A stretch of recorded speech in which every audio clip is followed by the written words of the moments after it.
I was rudely interrupted on a machine that gives me a 10-minute recording limit, but stopped me at 5. So let's go back to this here. If you go up 100 meters in height and you drop 60 meters on the first hill, guess what the last hill is? This ain't rocket science.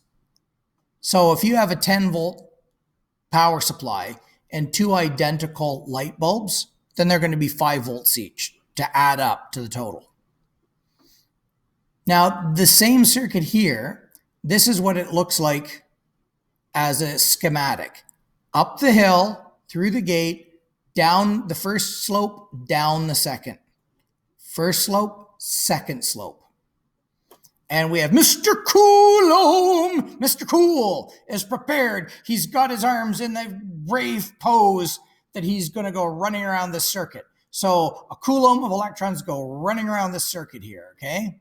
So these are series, one after another. That's what a series is, like a baseball series, okay? So Mr. Cool, if 100 electrons go through the switch, then you're going to find 100 electrons per second here, 100 electrons per second here. But the drop is not the same necessarily.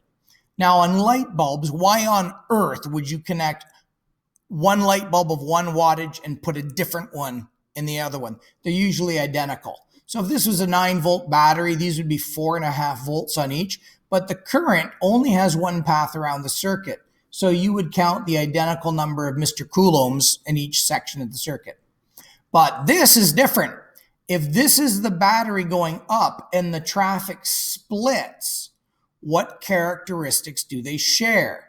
Would these 2 lanes now experience the same traffic or the same height change?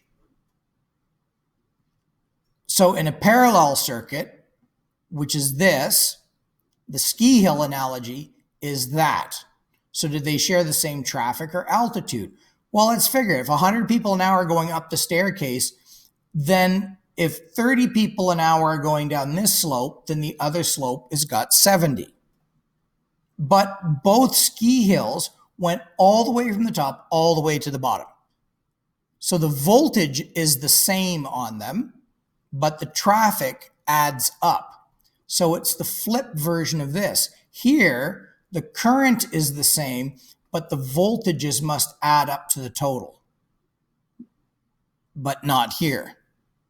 So if you use these pictures I've created, then it's common sense. Now, this is actually the way we connect our light bulbs up in our houses.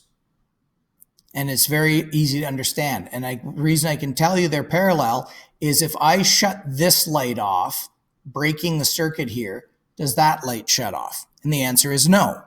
And that's typical. If one light bulb burns out, they don't both go out. But a series circuit, if this light bulb fails and the filament breaks, the other one goes out as well. And the only time you've ever seen that are those god-awful Christmas tree lights that are disappearing that caused more family murders when people are like, I can't find the broken bulb.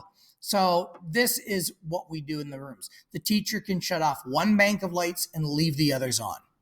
So if this is a 9-volt battery, then each of these bulbs was connected to plus 9 volts and minus 9 volts. They span the entire height.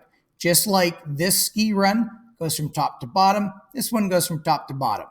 So the voltage change on each is the same, but the current splits. Okay? And you're going to phrase that mathematically. So this is it for this one. This is a quick posting because I have surgery in a couple days. So this is not as nice as I would like to make it, but I want to make sure you have these lessons available while I'm away recovering from surgery on my arm. Goodbye.